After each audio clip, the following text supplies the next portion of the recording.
आप आईपीआर्स के बारे में क्या जानते हैं? कितनी टफनेस की ज़रूरत होती है ऐसे एग्ज़ाम्स के लिए जब वो क्वालिफाई करते हैं? 8 मिनट के अंदर आपको एक आंसर को स्ट्रक्चर करना है। जॉब की एक डिमांड होती है, जॉब आपके लिए कॉम्प्रोमाइज़ नहीं करेगी। बहुत डिफ़िकल्ट सिचुएशंस हैं, बहुत मेंटली टफ इंसान चाहिए होगा ऐसे पोस्टिंग्स के लिए। आपको बहुत सारे ऐसे छोटे छोटे जो अपने अंदर टैलेंट्स है जो डेवलप करने पड़ते हैं। होते तो छोटे इशू है लेकिन इस एज में बड़े इशू लगते हैं। अच्छा, उन्होंने कहा कि इतना स्ट्रेस है ऑफिस में, आप कैसे मैनेज करोगे? यूपीएससी का या स्टेट सर्विसेज की तैयारी आप करते हो, ये एक भूल भुलैया है। 4000 वर्ड्स की रिक्वायरमेंट है जो आपको लिखने हैं। क्योंकि सारा तो पढ़ नहीं सकता इंसान, आपके पास ऐसा सिविल सर्विसेज का एग्ज़ाम है, ज़रूरी नहीं है कि आप पास करेंगे।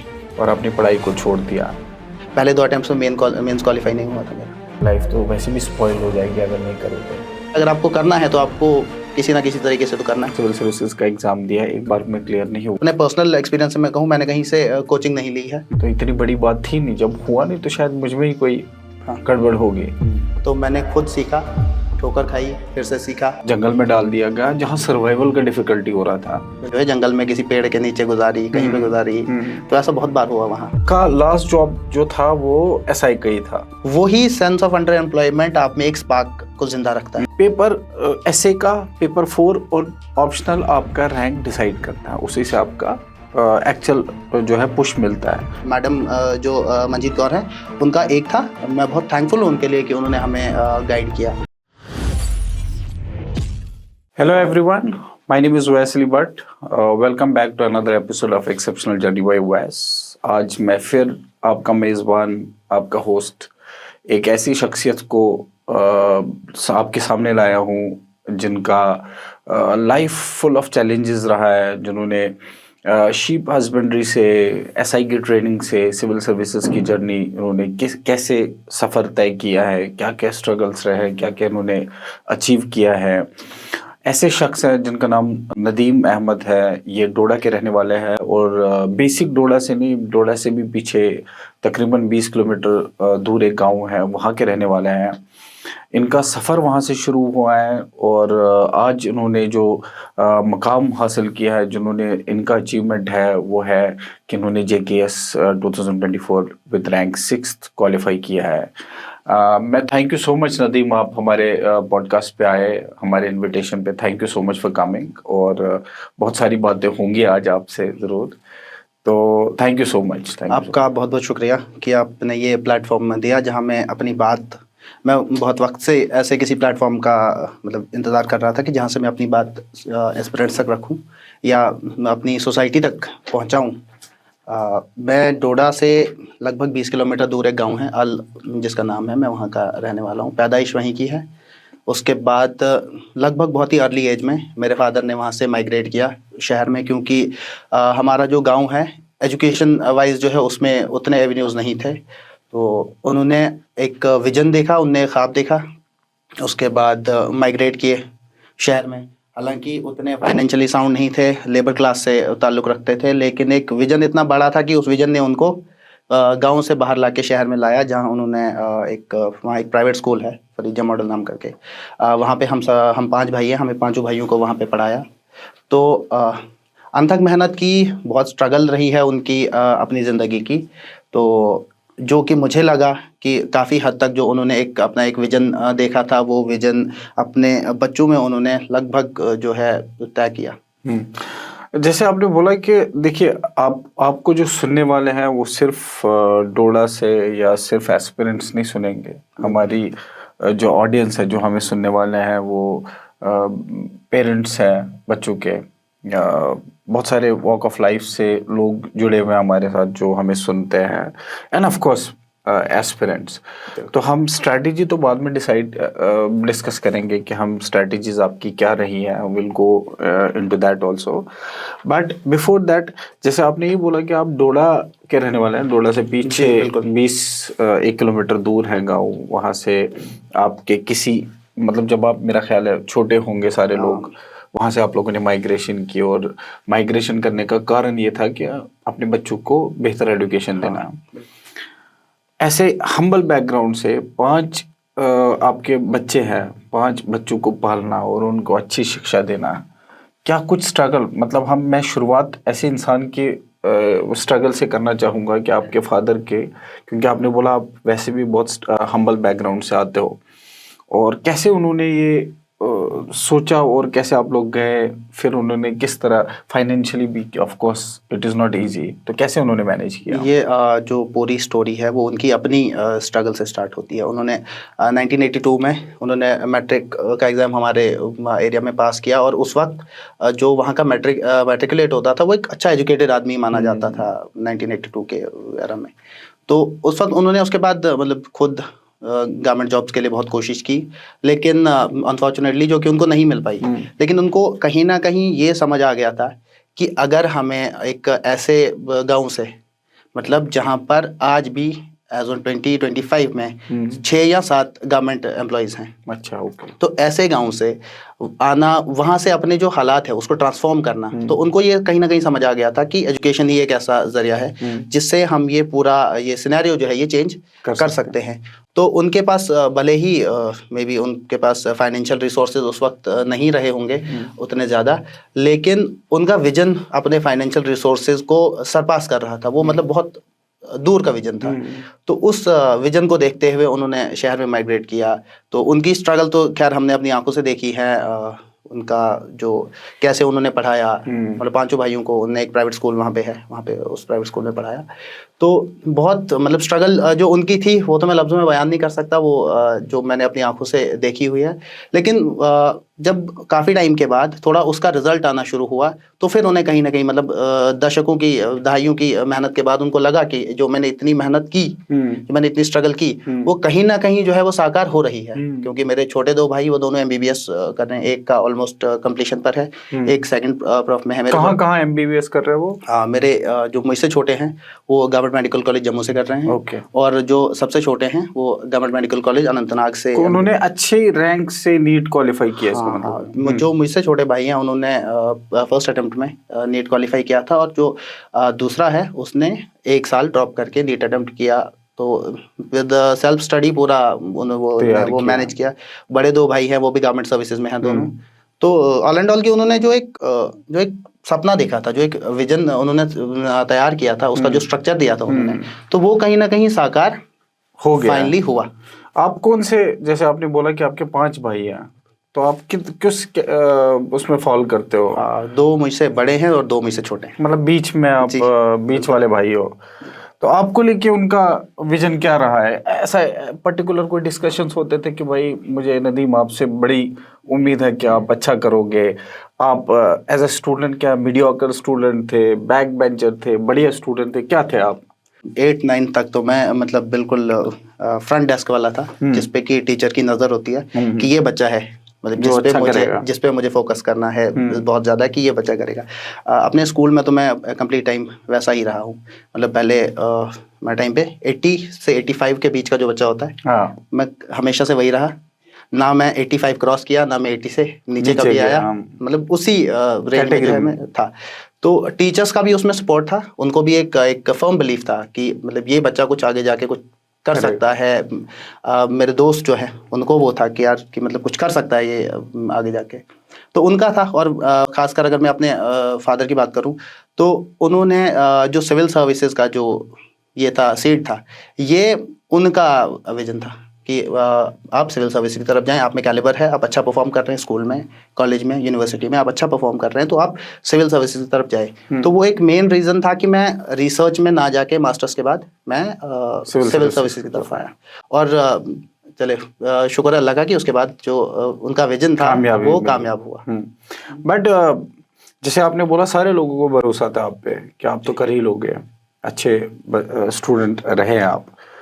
जैसे 12th आपने पास की, 12th के बाद कुछ सलाह मशवरे भी हुए होंगे, डिस्कशंस हुए होंगे कि फर्दर क्या, 12th के बाद ही स्ट्रीम लेनी होती है आप, whether you go for arts, humanities, science, कौन से, क्या बैकग्राउंड रहा है 12th के बाद आपका?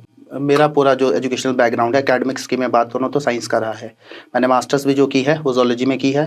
कंप्लीट बैकग्राउंड साइंस का रहा है। ह्यूमैनिटीज़ जो सिविल सर्विसेज के लिए थी वो तो मैंने मास्टर्स के बाद पढ़ना शुरू की, और वो मैंने प्योरली इसके मतलब सिविल सर्विसेज के पॉइंट ऑफ व्यू से जो है मैंने ह्यूमैनिटीज़ पढ़ी है। अदरवाइज़ जो मेरा एकेडमिक बैकग्राउंड है वो तो पूरा साइंस का रहा है। जब आप बोल रहे हो कि आपके फादर से डिस्कशन या उन्होंने ये विजन रखा था कि भाई आप अच्छे हो तो आपको सिविल सर्विसेज करना चाहिए, किस क्लास की बात है ये? 12th के बाद ही? जी, ये अराउंड 12th की बात है, क्योंकि उसके बाद जो यहाँ का मेजर जो एक सोशल ट्रेंड मैं कहूँगा इस चीज़ को, कि हम उसके बाद या तो इंजीनियरिंग की तरफ हमारा ज़्यादा ध्यान होता है या तो मेडिकल की तरफ हमारा ज़्यादा ध्यान होता है। लेकिन उसमें उनका भी विजन था और कहीं न कहीं मेरी भी उसमें जो थी सहमति यही थी कि मैं आगे जाके मतलब सबसे पहले तो अपनी जो एकेडमिक एजुकेशन है वो कंप्लीट करूँ और उसके बाद जो है सिविल सर्विसेज की तरफ। अब ग्रेजुएशन कहाँ से की आप? ग्रेजुएशन मैंने गवर्नमेंट डिग्री कॉलेज डोडा से की है। डोडा से। फिर आप जम्मू जी पढ़ने आए थे मास्टर्स जी, मैंने मास्टर्स यूनिवर्सिटी ऑफ जम्मू से की। और मास्टर्स के दौरान आपको फिर आपने प्रिपरेशन स्टार्ट की होगी यूपीएससी स्टेट सर्विसेज की। जी। अब क्योंकि जो मेरे जहन में सवाल आ रहा है, मैंने आपका थोड़ा बैकग्राउंड भी देखा है, उसमें शीप हस्बेंड्री जैसा एग्ज़ाम आपने क्लियर किया हुआ है, आपने एसआई एग्ज़ाम क्लियर किया, then you went for the training also, और फिर आपने यूपीसी स्टेट सर्विसेज की तरफ गए। मतलब नीचे से ऊपर की तरफ एक एक लेडर बनाते गए आप। आइडियली दो तरीके होते हैं, एक बच्चा कि मैं सबसे अच्छा एग्ज़ाम की तैयारी करूं और उसमें बाकी एग्ज़ाम्स भी देता रहूं लेकिन मेरा फोकस यूपीएससी हो, और एक दूसरा तरीका है क्या मैं कोई एक जॉब पहले लूं और फिर आहिस्ता आहिस्ता अप वर्ड्स चला जाऊं। क्यों आपको ऐसा लगा कि शीप हस्बेंड्री वाला आपको पहला जॉब आपने लिया है? क्यों उस एग्ज़ाम को दिया आपने? क्या ये सिक्योरिटी पॉइंट ऑफ व्यू से था या फाइनेंशियल ज़रूरत थी या आपको पहले अपने आप को सिक्योर करना था? सर इसका डुअल पर्पस था। एक तो ज़रूरत थी मतलब फाइनेंशियली स्टेबल होने की उस वक्त पे, और वो तो सिक्योर हो गया। मतलब कहीं चाहे लेवल 4 की जॉब जो पहले मैंने की थी वो ऑलमोस्ट सिक्योर हो गया था। उसके बाद दूसरी वो स्ट्रैटेजी भी थी कि आप पे मेंटल प्रेशर कम आए, क्योंकि अगर आपके पास ऐसा सिविल सर्विसेज का एग्ज़ाम है, ज़रूरी नहीं है कि आप पास करेंगे। मेजॉरिटी ऑफ द कैंडिडेट्स जो हैं इसमें फेल कर जाते हैं। तो उसके बाद आपके लिए कुछ क्वेश्चनिंग हो, अगर आप क्वालिफाई नहीं कर पा रहे हैं तो आपके पास क्वेश्चनिंग हो। उसमें सबसे पहले शीप हस्बेंड्री का स्टॉक असिस्टेंट का एग्ज़ाम आया, 2 साल मैंने वहाँ सर्विस की। उसके बाद लेवल 5 का एक एग्ज़ाम क्वालिफाई हुआ, अकाउंट्स असिस्टेंट पंचायत, तो उस पर भी मैंने 2 साल जॉब किया। उसके बाद जो है लेवल 6 का ये probationary sub inspector Jammu Kashmir police, वो एग्ज़ाम क्वालिफाई किया। तो मैं मतलब एक जो लैडर थी बेहतरी के लिए वो मैं चढ़ता जा रहा था और साइड बाय साइड में सिविल सर्विसेज का एग्ज़ाम देता जा रहा था, तो जब तक ये क्लियर नहीं हुआ। बट मेरा ख्याल है ये तो बहुत डिफ़िकल्ट है, स्पेशली चलो शीप हस्बेंड्री या लेवल 5 का जो आपने एग्ज़ाम दिया क्लियर किया अकाउंट्स वाला, आप लेडर तो आगे क्रॉस करते गए, बट क्योंकि जॉब की एक डिमांड होती है, स्पेशली अगर हम एसआई की बात करें, सब इंस्पेक्टर की बात करें, बहुत रिगरस ट्रेनिंग है उसमें। मतलब आपको शायद सांस लेने की फुर्सत भी नहीं देते वो आपका लास्ट जॉब जो था वो एसआई का ही था जो आप कर रहे थे, साथ के साथ आप स्टेट सर्विसेज की प्रिपरेशन भी कर रहे थे। किस तरह आपने मतलब how did you deal with the situation कि उधर तो टाइम ज़्यादा मिल नहीं रहा था, सिविल सर्विसेज स्टेट सर्विसेज में अच्छा खासा टाइम चाहिए होता है, कितना टाइम आप कंसिस्टेंटली दे पा रहे थे, और अगर नहीं दे रहे थे तब उस टाइम क्या सोच चल रही थी आपकी? मैं बात करूं, जब मैंने स्टार्ट किया शीप हस्बेंड्री से, उसी टाइम से मैंने प्रिपरेशन जो है वो स्टार्ट की। उसमें मैंने मेजॉरिटी ऑफ द जो सिलेबस था वो मैंने ऑलमोस्ट मतलब कर लिया था, प्रिपेयर कर लिया था जब मैं सिविल जॉब में था ऑलमोस्ट। अब जो बाकी जैसे आंसर राइटिंग के कुछ एस्पेक्ट्स हैं या दूसरे कुछ एस्पेक्ट्स हैं वो रह रहे थे, जो कि मैंने यहाँ पे सब इंस्पेक्टर में आके किया। अब ऐसा नहीं है कि सब इंस्पेक्टर में आके मैंने बिल्कुल भी स्टडी नहीं की है, उसके बाद भी मैंने टाइम मैनेज किया। बट ये है इसमें एक चीज़ है कि अगर आपके अंदर किसी जॉब में एक सेंस ऑफ अंडर एम्प्लॉयमेंट है, कि आपको लगता है कि आप बेहतर कर सकते हैं लेकिन आप अभी कहीं अंडर एम्प्लॉयड हैं, वो सेंस जो है वो हमेशा से रहा। वो सब इंस्पेक्टर में था मैं, वो वहाँ भी था।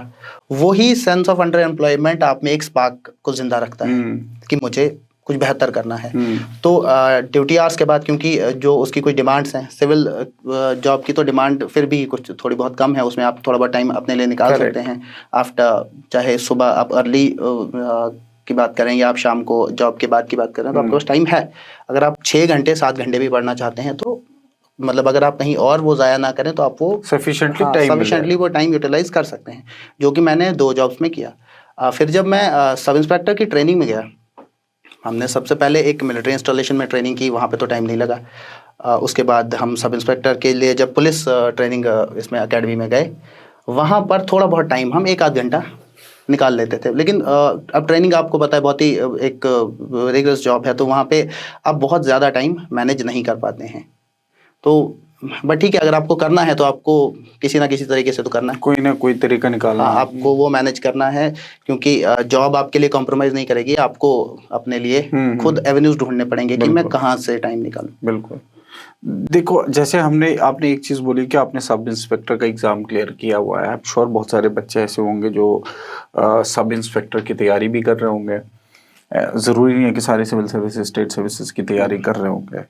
तो मैं आपसे थोड़ा सा और जानना चाहूँगा, जैसे आपने मिलिट्री ट्रेनिंग की बात की है, जो एक सब इंस्पेक्टर के लिए एस्पायर कर रहा होगा, उसको क्या क्या रिक्वायरमेंट उस इंसान के लिए पर्टिकुलरली, फिर बाद में हम सिविल सर्विसेज पे आएंगे, इन एग्जाम्स में एसआई के लिए, सब इंस्पेक्टर के लिए मेंटल टफनेस या क्या एक्टिविटी कराते हैं, वो कितनी टफनेस की ज़रूरत होती है ऐसे एग्जाम्स के लिए जब वो क्वालिफाई करते हैं? तो जब आपको एग्ज़ाम देना है तब तो आपको चले थ्योरी का मेजर पार्ट रहता है, लेकिन जब वो एग्ज़ाम क्वालिफाई हो गया और आप पुलिस जैसी सर्विस में आ गए, तो उसके बाद आपके फिजिकल पैरामीटर्स बहुत हाई होने चाहिए।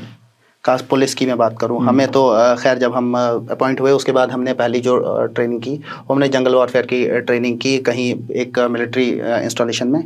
वहाँ पर मैं आपको एक किस्सा बताऊं कि वहाँ जब हम गए तो वहाँ एक लेफ्टिनेंट कर्नल साहब थे, उन्होंने कहा कि अब हम 15 दिन हमें हुए थे पुलिस में ज्वाइन किए हुए, तो उन्होंने कहा कि आपके लिए चाय और पकौड़ों का इंतज़ाम है। अच्छा। तो यू लाइक कि ठीक है, आज मज़ा आएगा, आज तो मज़ा आएगा। तो वहाँ पे एक बड़ा सा एक डिश था जिसमें बारिश का पानी जमा हो जाता था, तो वो बहुत ही दलदल ही बन गया था उसमें। तो उन्होंने हमें कहा कि आज आपको हम चलिए चाय पकौड़ों का इंतज़ाम है। तो हम चले गए, हम बहुत खुश थे कि आज चाय पकौड़े तो कम से कम मिलेंगे। ठीक। तो जब हम वहाँ पे पहुँचे, हम पूरे मतलब हम यूनिफॉर्म में थे, हमें जंगल बूट्स जो थे वो हमने पहने हुए थे, हम पूरे गियर में थे। तो उन्होंने कहा कि ये आपके चाय पकौड़े, एक तरफ से इसमें जाना है और दूसरी तरफ से बाहर आना है। तो हमने पहले तो हमें लगा कि मतलब आप सीधा सिविलियन लाइफ से गए थे, तो हमें लगा कि यार ये क्या चाय पकौड़े कहाँ है? ये चाय पकौड़े कहाँ है? ये तो सजा है। तो खैर हमें तो जाना पड़ा, वहाँ की कंपल्शन थी कि ठीक है जो ऑर्डर है आपको कंप्लाई करना है। हम गए, हम एक तरफ से गए, सर समेत उस दलदल में चले गए और लगभग 20 फीट के बाद बाहर आए। जब हम 20 फीट के बाद बाहर आए तो हम सब एक जैसे दिख रहे थे, मतलब हमें अपने दोस्त ना पहचाने जाएंगे कि हमारा दोस्त कौन सा है। तो वो बड़ा एक मज़ेदार वहाँ का वो था। उस वक्त हमें बहुत टफ लगा, लेकिन अब सोचते हैं तो लगता है कि मतलब बहुत मज़ेदार। नहीं, ये जो एसआई की आप लोगों ने ट्रेनिंग की, जैसे हम ये भी डिस्कस कर रहे थे कि आप लोगों को जंगल में जाना पड़ा, और जिन एरियाज में आप लोग थे, क्योंकि वो बॉर्डर वो उसमें मेरा ख्याल है पुंछ साइड में कहीं आपकी ट्रेनिंग थी, जो एक्चुअली बॉर्डर लाइन के एरियाज हैं।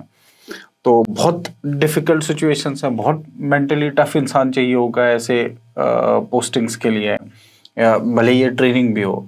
तो एक सिविलियन लाइफ से आप चले जाते हैं वहाँ, तो मैं समझता हूँ कि आपको ये मैसेज ज़रूर बच्चों तक पहुँचाना चाहिए कि भाई ठीक है, अगर आप एसआई के लिए ऐसा मत सोचो कि आपको यूनिफॉर्म दी जाएगी और आपको बोला जाएगा कि डायरेक्टली आपको चौकी संभालनी है, ऐसा कुछ होता नहीं है। नहीं, ऐसा तो नहीं है, कोई केक वॉक नहीं है ये। जहाँ मैं मिलिट्री इंस्टॉलेशन की बात कर रहा हूँ वो कहीं दूसरी जगह पे था। तो वहाँ पे एक्चुअली जंगल वॉरफेयर और actually Jammu and Kashmir police और आर्मी की साइनर्जी का कुछ सेटअप था। तो उसके अंडर हम पुलिस और आर्मी कलेक्टिवली एक कोलैबोरेशन में एक ट्रेनिंग करवा रही थी, जिसमें हम सभी जितने भी सब इंस्पेक्टर्स थे वो वहाँ पे थे। तो उसमें जितने भी टैक्टिक्स हैं, चाहे जंगल वॉरफेयर है, रूम इंटरवेंशन है, या मतलब बहुत छोटी छोटी चीज़ें हैं, जैसे रोड ओपनिंग पार्टी क्या है, जैसे कैसो कैसे लगाना है, जैसे सैडो कैसे लगाना है, मतलब सर्च एंड डिस्ट्रॉय ऑपरेशन कैसे करना है, कॉर्डन एंड सर्च ऑपरेशन कैसे करना है, वो सब चीज़ें बताई गई, वो सब चीज़ें प्रैक्टिकली उनके ड्रिल करवाई गई। तो हम लगभग रात के 1 बजे 2 बजे भी कभी जंगल में मूव कर जाते थे। तो कैसो जब हमारा ड्रिल होती थी तो हम जंगल में 1-2 बजे मूव कर जाते थे और फिर पूरा रात हम वहीं पे जंगलों में हाँ होते थे। वहाँ पे रहते थे और अगले दिन हम वापस आ जाते थे। बहुत बार वहाँ पर ऐसा हुआ कि हमने पूरी रातें जो है जंगल में किसी पेड़ के नीचे गुजारी, कहीं पे गुजारी। तो ऐसा बहुत बार हुआ वहाँ। और ये पर बहुत कितने टाइम की ट्रेनिंग है जो एसआई की, जो बेसिक पहली ट्रेनिंग होती है, कितने टाइम की होती है? वो जो एसआई की पुलिस SI के अंडर जो ट्रेनिंग है वो 1 साल की है। 1 साल की हाँ, ट्रेनिंग। इंडक्शन ट्रेनिंग जो है 1 साल की है। क्योंकि आपने बहुत सारे एग्जाम्स क्लियर किए हैं, आपने 12th के बाद आप डोडा के रहने वाले हैं, डोडा से पीछे 20 किलोमीटर एक्चुअली रहने वाले हैं। इतना कम एक्सपोजर के बाद आपको क्या लगता है, क्योंकि पूरे जम्मू कश्मीर से लोग इस एग्ज़ाम को, स्पेशली स्टेट सर्विसेज के एग्ज़ाम के लिए एस्पायर करते हैं, बैठते हैं, बड़ा एक मेजर चंक होता है स्टूडेंट्स का, अच्छा खासा प्रिपेयर्ड बच्चे सिविल स्टेट सर्विसेज पे बैठते हैं। तो जब आप ये तैयारी कर रहे थे, कौन सी चीज़ें आपको लगी, now that we are talking about it, अब अगर आपने कभी एनालाइज किया कि कौन सी चीज़ें आपको हेल्प की हैं अपार्ट फ्रॉम जो हार्ड वर्क आप करते हो किताबों में बैठ के, कौन सी ऐसी चीज़ें जो आपको एक्चुअली इसमें हेल्प की, जो आप में स्ट्रेंथ है? सर स्ट्रेंथ का तो मैं बात बताऊँ कि मतलब आपको बहुत सारे ऐसे छोटे-छोटे जो अपने अंदर टैलेंट्स है जो डेवलप करने पड़ते हैं। हम एकेडमिक लाइफ से आते हैं तो हमने answer writing, dedicated answer writing की नहीं होती है। हमें पता नहीं होता है कि कैसे आंसर, एक अच्छा आंसर कैसे प्रेज़ेंट किया जाए। बट सिविल सर्विसेज में आपको वो करना पड़ता है। आपको 4000 वर्ड्स की रिक्वायरमेंट है जो आपको लिखने हैं। बट अगर हम एकेडमिक्स में बात करें तो हमें उतने ज़्यादा वर्ड्स नहीं लिखने होते, तो हमारी राइटिंग स्पीड कम होती है। वो राइटिंग स्पीड बढ़ानी पड़ती है। आपको आंसर राइटिंग की प्रैक्टिस करनी पड़ती है। 8 मिनट के अंदर आपको एक आंसर को स्ट्रक्चर करना है। आपको वो अपने जो थॉट है उस पे, उसको आपको मतलब अच्छी हायरार्की में उसको आपको पेपर पे उतारना पड़ता है। तो ये टाइम मैनेजमेंट है या उसके ऊपर आंसर राइटिंग स्किल्स हैं, ये छोटी-छोटी बहुत सारी चीज़ें हैं जो आपको सीखनी पड़ती हैं। बट ऐसा भी नहीं, कोई रॉकेट साइंस भी नहीं है कि आप नहीं कर ना सकते सीखा हैं। जाए। हाँ, ना सीखा जाए, सीखा जा सकता है। बट आप ये कह रहे हो कि जब कोई एक बच्चा, क्योंकि हम प्रिपरेशन की तरफ भी थोड़ा सा इसमें कर रहे हैं, आप ये बोल रहे हो कि अगर कोई बच्चा तैयार कर रहा है, तो जैसे मेरा भी, क्योंकि I am also mentoring lot of students, मेरे नॉलेज में बहुत सारे ऐसे बच्चे हैं जो ये देखते हैं कि क्लासरूम की टीचिंग चल रही है, टीचर पढ़ा रहा है और हमें सिर्फ पढ़ते जाना है, मतलब आंसर राइटिंग की तरफ वो ज़्यादा इतना ध्यान देते नहीं हैं। मुझे लगता है सर आंसर राइटिंग बहुत ज़रूरी है इसमें। जो मुझे अपने पर्सनल एक्सपीरियंस से मैं कहूँ, मैंने कहीं से कोचिंग नहीं ली है। तो मैंने खुद सीखा, ठोकर खाई, फिर से सीखा कि इस बार क्या गलती की। मेरा 3rd अटेम्प्ट है इस बार जब ये क्वालिफाई हुआ। पहले 2 अटेम्प्ट्स में मेंस क्वालिफाई नहीं हुआ था मेरा। तो मैंने जब 2 बार ठोकर खाई उसके बाद सीखा कि मैं क्या कहाँ गलती कर रहा हूँ। अगर आपके पास गाइडेंस होती तो 2 अटेम्प्ट से पहले तो क्लियर शायद कर लेते आप? तो शायद 2 अटेम्प्ट से पहले अगर क्लियर, गाइडेंस होती, अगर गाइडेंस प्रॉपर होती उसमें।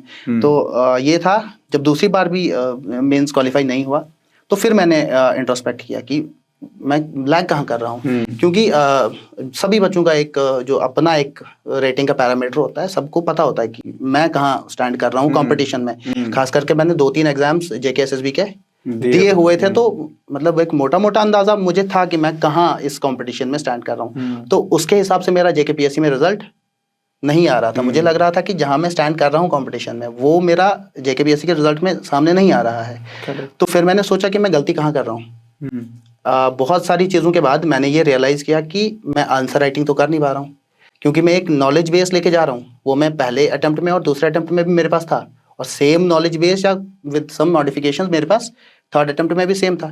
तो गलती कहाँ कर रहा हूँ। तो फिर मुझे मतलब वो रियलाइज़ हुआ कि मैं आंसर राइटिंग नहीं कर रहा हूँ। तो मैंने आंसर राइटिंग की कहीं से एक टेस्ट सीरीज़ जो है ली।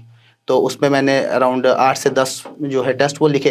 तो 8 से 10 टेस्ट लिखने के बाद मुझे समझ में आया कि मैं जो पहले लिख रहा था और जो मैं 10 टेस्ट के बाद लिख रहा हूँ, मतलब उसमें बहुत मेजर डिफरेंस था। मुझे खुद दिख रहा था उन पेपर्स के कि मैं कितना, मतलब मैंने इसमें कितना इम्प्रूव किया है। तो मुझे लगा कि मतलब मेरी जर्नी में तो आंसर राइटिंग ही वो की थी जो मुझे रोक रही थी।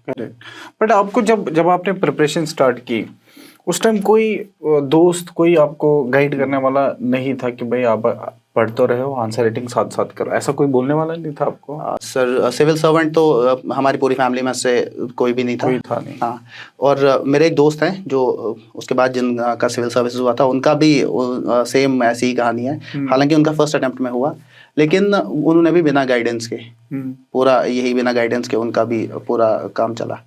तो कोई था नहीं ऐसा बोलने वाला कि आप आंसर राइटिंग प्रैक्टिस करो। फिर तो मतलब यूट्यूब है या दूसरे जितने भी हमारे पास प्लेटफॉर्म्स हैं, उनसे हमने देखा बहुत सारे, जो जैसे कि बहुत सारे मेंटर्स हैं जो ऑनलाइन बहुत सारी वीडियोस अपलोड करते रहते हैं स्ट्रैटेजी की, आपको क्या करना चाहिए क्या नहीं करना चाहिए। तो उनमें भी बहुत ज़्यादा देखा, उनका यूज करके फिर सेल्फ इंट्रोस्पेक्ट किया कि मैं कहाँ गलती कर रहा हूँ। तो फिर पूरा इंट्रोस्पेक्ट करने के बाद मैं आंसर राइटिंग पे पहुंचा। बट ये जो यूपीएससी का या स्टेट सर्विसेज की तैयारी आप करते हो, ये एक भूल भुलैया है, मतलब इसमें सब कुछ ही पढ़ना है। आप कैसे डिसाइड करते थे कि मुझे क्या पढ़ना है और क्या छोड़ना है, क्योंकि सारा तो पढ़ नहीं सकता इंसान। एक बड़े ही फेमस टीचर हैं, उनका एक वो हमेशा बोलते हैं कि एक ही टॉपिक पे पीएचडी ना करें। आप उस टॉपिक की जितनी रिक्वायरमेंट है उतनी रिक्वायरमेंट पूरी करें, क्योंकि ऐसा तो है नहीं कि आपको 100 में से 100 क्वेश्चंस करने हैं। आपके पास मार्जिन ऑफ एरर है। अगर आप एक टॉपिक को मतलब आप डाइवर्स टॉपिक्स पे पढ़ रहे हैं तो जरूरी नहीं है, अगर एक टॉपिक से बहुत ज़्यादा डीप क्वेश्चन आ गया आप छोड़ रहे हैं उसको, तो ऐसा तो नहीं है कि आप कंपटीशन के बाहर जा रहे हैं, क्योंकि मार्जिन ऑफ एरर आपके पास काफ़ी है इसमें। तो वो कहीं ना कहीं बैक ऑफ द माइंड मेरे चल रहा होता था हमेशा। और वो मैं अपने दोस्त से भी बात कर रहा था, तो मतलब वो काफ़ी जिस भी टॉपिक को पढ़ता है काफ़ी डीपली पढ़ता है, तो मैंने उससे भी कहा कि मतलब सर की आप बात याद रखें कि एक ही टॉपिक पे पीएचडी ना करें, तो और जो है डाइवर्स टॉपिक्स पे अपना जो है नॉलेज बेस रखें, ताकि जितना डाइवर्स टॉपिक पे आपके सामने क्वेश्चन आए आप इस पोजीशन में रहें कि आप उसको एड्रेस कर पे, किसी हद तक आप उसको एड्रेस कर पाए। हालांकि आपके पास एक क्वेश्चन हो जिसपे आप मतलब बहुत ज़्यादा अच्छा लिखें, लेकिन आपके पास 9 क्वेश्चन ऐसे हो जिसपे आपके पास कुछ भी नहीं हो, उससे बेहतर है कि आपके पास 10 क्वेश्चंस में कुछ लिखने के लिए हो। आपकी प्रिपरेशन की जर्नी, क्योंकि 2-3 एग्जाम्स आपने क्लियर किए हैं, 2-3 जॉब्स आप करते आए हैं, और साथ के साथ क्योंकि एस्पिरेशन आपकी हाई रही है, आपको लगता था कि आपका अंडर जो है एम्प्लॉयमेंट हो आप, इसीलिए आप एस्पायर करते हैं, जो कि ह्यूमनली हर इंसान को करते रहना चाहिए, अपने आप को इम्प्रूव करते रहना चाहिए, आगे बढ़ते रहना चाहिए, जो आप कर रहे थे। इस पूरे प्रोसेस में आपको आपके लो फेजेस क्या रहे हैं? जब तो मेंस क्वालिफाई नहीं हुआ, मुझे एग्जैक्टली याद है वो मोमेंट, जब 2022 का मेंस क्वालिफाई नहीं हुआ तो मैं बहुत इमोशनल हो गया, मेरी आंखों से शायद आंसू भी आए उस वक्त। तो मेरे फादर ने बुलाया, उन्होंने कहा कि मेंस का रिजल्ट आया। मैंने कहा हाँ। उन्होंने कहा तो क्या हुआ, क्योंकि उस बार मुझे खुद भी उम्मीद थी कि इस बार हो जाएगा, तो उस बार नहीं हुआ। तो फादर ने पूछा कि क्या हुआ, तो मैंने कहा नहीं हुआ। तो उन्होंने मतलब इस चीज़ को बहुत रजिस्टर नहीं किया कि मैं इसको बहुत सीरियसली ना लूँ, उन्होंने रजिस्टर नहीं किया उतना ज़्यादा इस चीज़ को। फिर तो उन्होंने कहा कि आज खाना खा लेते हैं। तो उस वक्त लाइटली, हाँ, उन्होंने बहुत लाइट नोट पे इस चीज़ को लिया। तो हमने खाना खाया, हमने इस बारे में कोई भी बात नहीं की। मैं वापस अपने कमरे में गया, हालांकि मैं उस टाइम बहुत लो फील कर रहा था। तो उन्होंने अगले दिन सुबह मुझसे बस इतना कहा कि कोई मसला नहीं, एक चांस और, एक अटेम्प्ट और एक अटेम्प्ट और। देन नेक्स्ट अटेम्प्ट में आपका नेक्स्ट अटेम्प्ट में हो गया। क्योंकि नेचुरली जब आपके फादर ने आपको पूछा और आपने वो movement, I can not imagine कि क्या मूवमेंट हुआ होगा जिस मूवमेंट पे उन्होंने पूछा, और आप हमेशा उनके एस्पिरेशन यही रही है कि आप एक सिविल सर्वेंट बनो, और वो मूवमेंट में आपने शेयर किया होगा कि नहीं मेरा तो अभी नहीं हुआ। दैट मूवमेंट मेरा ख्याल है could be lowest movement in anybody's life, जिनके फादर उनसे उम्मीद करते हैं, और मतलब काफ़ी बड़ा सपोर्ट सिस्टम आपके फादर हैं आपके लिए। बिल्कुल। और मेरा ख्याल है कि थ्रू आउट पूरे जर्नी में आपके साथ रहे हैं। आपने जो अपना जो तैयारी की थी वो की थी डोडा से ही। हाँ, फिर डोडा से फिर आप जम्मू आए, फिर रिलेटिवली हेल्प मिला जम्मू में जो तैयारी के लिए, और थोड़ा सा इनपुट मिला, थोड़ा और कंटेंट बेहतर हुआ जम्मू जैसे शहर में? इंटरनेट फैसिलिटीज़ या कोचिंग्स या बाकी सारी चीज़ें अवेलेबल थी, या लाइब्रेरीज हैं, दोस्त यार थोड़े डिफरेंट बने होंगे, उससे भी कुछ इम्पैक्ट आया अपनी जर्नी में? मेरा जो ऑलमोस्ट जो सेटअप था जहाँ पे मैं पढ़ाई कर रहा था, वो डोडा में भी सेम ग्रुप था और जम्मू में भी था, क्योंकि जैसे मैंने आपसे पहले ही कहा कि मैं किसी कोचिंग इंस्टीट्यूट के साथ नहीं जुड़ा था। एज फार एज की मेंस और प्रीलिम्स की जो बात करूँ, मैं किसी कोचिंग इंस्टीट्यूट के साथ जुड़ा नहीं था। तो मेरा जो आसपास का जो मतलब एनवायरनमेंट था, जो लोग थे, तो वो ऑलमोस्ट सेम थे वहाँ भी और यहाँ भी। तो ये जो जर्नी है ये कुछ मखसूस लोगों के साथ तय की है।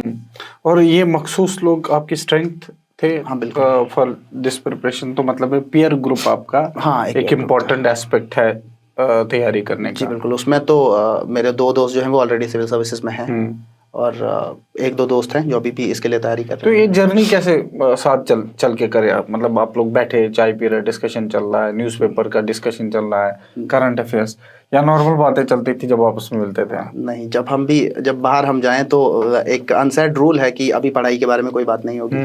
वो अभी भी है। हाँ। अभी हम बाहर जाते हैं कभी भी, मतलब चाहे हम शाम को चले जाएं बाहर कभी वॉक पे या कभी ड्राइव पे चले जाएं, तो एक उस time- अनसेड रूल है कि अभी कोई भी पढ़ाई की बात नहीं करेगा। बट अगर देखा जाए, अगर आप लोग 4 लोग जो एक ही डायरेक्शन की तरफ जा रहे हैं, 4 दोस्त हैं, एक दूसरे के हमदर्द हैं, और मेरे दिमाग में क्या चल रहा है, आपके दिमाग में क्या चल रहा है, ये एक्सचेंज ऑफ थॉट्स भी तो हो सकता था। लेकिन अभी हमें पता है कि ये टाइम डेडिकेटेड है कि अभी हम और टॉपिक्स के चीज़ बारे को में time दे रहे हैं। मतलब डिस्कस करेंगे अभी टॉपिक्स के बारे में। और जब हम थोड़ा अपना मूड लाइट करने के लिए कहीं बाहर जा रहे हैं तो फिर कोई भी उस टाइम स्टडी की बात नहीं करेगा। उस टाइम अनसेड रूल है कि कोई भी नहीं करेगा। तो कितना कुछ टाइम, मतलब तब क्या टाइम आप मुझे बताएं जब आप डेडिकेटेडली स्टेट सर्विसेज के लिए पढ़ रहे थे, आपको पूरा दिन आपके पास था, उस पर्टिकुलर डे पे बहुत अच्छा एवरेज डे, कितना टाइम आप स्टडीज को देते थे? ऐसा कोई दिन तो मिला नहीं जब मुझे पूरा दिन अपार्ट फ्रॉम संडेज पूरा दिन इसके लिए मिला हो। मैं जब से प्रिपरेशन कर रहा हूँ, मैं तब से जॉब में था। पहले तो एकेडमिक स्टडीज चल रही थी और उसके बाद जॉब में था। तो जितना भी टाइम मिला है वो या तो मैंने सुबह ड्यूटी आवर से पहले किया है या तो शाम को ड्यूटी आवर्स के बाद किया है। लेकिन फिर भी ऑन एन एवरेज डे मैं 6 से 7 घंटे इसके अलावा भी निकाल लेता था पढ़ाई के लिए। हाँ, पढ़ाई के लिए 6 से तो 7 अगर घंटे ज्यादा आराम से। टाइम मान लो आपको पूरा दिन मिलता, तो क्या आप 12 15 घंटे पढ़ते हैं? सर, तब भी तो इतना ही पढ़ते हैं। हाँ, ठीक है, मुझे लगता है कि इतना ही पढ़ते हैं क्योंकि एक मेंटल कैपेसिटी होती है, उसके बाद बंदा का जो ग्रास्प करने की पावर है वो मुझे लगता है, पर्सनली लगता है कि वो थोड़ी लिमिटेड हो जाती है। उसके बाद एक हद तक आप पढ़ सकते हैं दिन में, उसके बाद आपको थोड़ा सा फ्रेश होने की जरूरत तो पड़ती है। जैसे मतलब कम लोग देखे मैंने कि जो ड्यूरिंग जॉब्स, कम लोग क्या, ठीक ठाक लोग ऐसे जो ड्यूरिंग जॉब्स जॉब करते करते जिन्होंने state services, civil services qualify किया है। एक एडिशनल एडवांटेज है क्योंकि हमारे जो देखने वाले लोग हैं, जो एस्पिरेंट्स होंगे, उनको मेरा ख्याल है आपको ये बोलना ज़रूरी चाहिए कि आप जॉब के साथ इतना टाइम निकालते थे। जो आजकल के जो, जैसे हम बात कर रहे थे पीछे भी, कि आजकल का बच्चा, जो मैं हर पॉडकास्ट में ऑलमोस्ट ये कवर करने की कोशिश करता हूँ कि बच्चा छोटी छोटी चीज़ों से परेशान हो जाता है। मतलब आपने किसी ने क्लास में कुछ बोल दिया, वो नाराज़ हो गया, 2 दिन जो है उसी चीज़ को सुनता रहा, समझता रहा और अपनी पढ़ाई को छोड़ दिया। जैसे हम एंजाइटीज, डिप्रेशन और ये सारी चीज़ों की बात कर रहे थे, आप ये भी बोल रहे थे कि मेरी जो जर्नी रही है वो ये रही है कि आप गुरिल्ला वॉरफेयर टाइप का एटमॉस्फेयर बनाया गया, जंगल में डाल दिया गया जहाँ सर्वाइवल का डिफिकल्टी हो रहा था। तो वो एंजाइटीज और डिप्रेशन का तो जहाँ सर्वाइवल है वहाँ, तो उन बच्चों के लिए आप क्या सजेस्ट करते हो? ऑन अ लाइटर नोट, हाँ, मैंने आपको इंटरप्ट किया, सॉरी। मैं ऑन अ लाइटर नोट में कहूँ कि उन्हें थोड़ी सी पुलिस एकेडमी में या किसी आर्मी इंस्टॉलेशन में 1 महीने के लिए भेज दीजिए। ये जो सिविल लाइफ की छोटी छोटी प्रॉब्लम्स हैं, एंग्जाइटी है, डिप्रेशन है, या ऐसा है कि कोई मतलब बहुत छोटी छोटी प्रॉब्लम्स हैं, हाँ, तो वो बहुत छोटी हो जाती हैं। आपको बताऊँ, आपने जिक्र किया था पीछे एक सवाल में कि हम कहीं बॉर्डर एरिया में कहीं थे, तो मैं रात को वहाँ पे नाइट पेट्रोलिंग एक नाका पे था। काफ़ी दिन मैं वहाँ नाका ड्यूटी कर रहा था। तो सामने से गाड़ी आ रही थी, हेडलाइट्स ऑन है, वो आपको देख पा रहा है और आप उसको नहीं देख पा रहे हो। हालांकि मेरे साथ बाकी काफ़ी तो पुलिस वाले थे। हाँ, मतलब पैरामिलिट्री थी, पुलिस थी। तो बट ये है कि उसके पास एक एडवांटेज है, वो आपको देख पा रहा है, सबको देख पा रहा है कंप्लीटली, आप उसको नहीं देख पा रहे हैं। तो at that point of time it's about survival कि आप मतलब ऐसा है जहाँ पे कंटिन्यूस अटैक्स हो रहे थे, that too on a border region. वहाँ पे कंटिन्यूस उन दिनों बहुत अटैक्स भी हो रहे थे।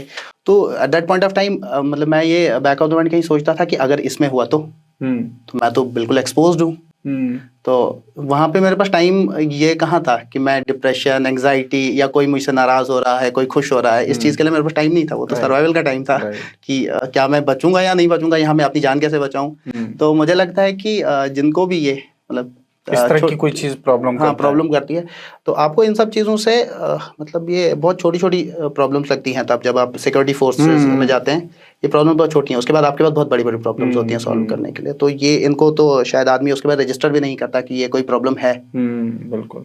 बट मुझे लगता है एक चीज़ ये भी है कि एज के साथ मतलब ये मैच्योरिटी की बात है कि जैसे 18-19 साल का बच्चा है तो बाय डिफ़ॉल्ट उसके दिमाग में थोड़ा सा फ्रेजाइल चीज़ें रहती हैं, थोड़ा फ्रेजाइल होता है इंसान, छोटी चीज़ें एक्चुअली तंग करती हैं। हम भी उसी एज से गुजरे हुए हैं, बट क्योंकि ऐसे बड़े चैलेंजेस को अगर फेस करना है, जैसे आपने सिविल सर्विसेज का एग्ज़ाम दिया, एक बार में क्लियर नहीं हुआ, तो अगर मेंटली टफ इंसान ना हो तो वो तो लेके बैठ जाएगा कि भाई मेरा हुआ नहीं है, मेरा कुछ नहीं होगा लाइफ में, और उसकी लाइफ तो वैसे भी स्पॉइल हो जाएगी अगर नहीं करोगे।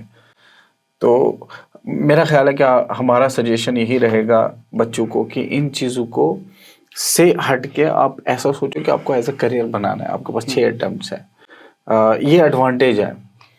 बट जैसे आपने ये बोला कि आपका एक बार में अटेम्प्ट में क्लियर नहीं हुआ या दूसरी बार में अटेम्प्ट में क्लियर नहीं हुआ, तो कोई ऐसा पॉइंट आया जिस पॉइंट पे आपको लगा कि शायद जो मैं सोच रहा था या जो मेरे सराउंडिंग सोच रहे थे कि तो कर ही लेगा, बचपन से जो मैं सुनता आया हूँ, 1-2 अटेम्प्ट में मेरा नहीं हुआ तो इतनी बड़ी बात थी नहीं, जब हुआ नहीं तो शायद मुझ में ही कोई गड़बड़ होगी, ऐसा कोई पॉइंट आया?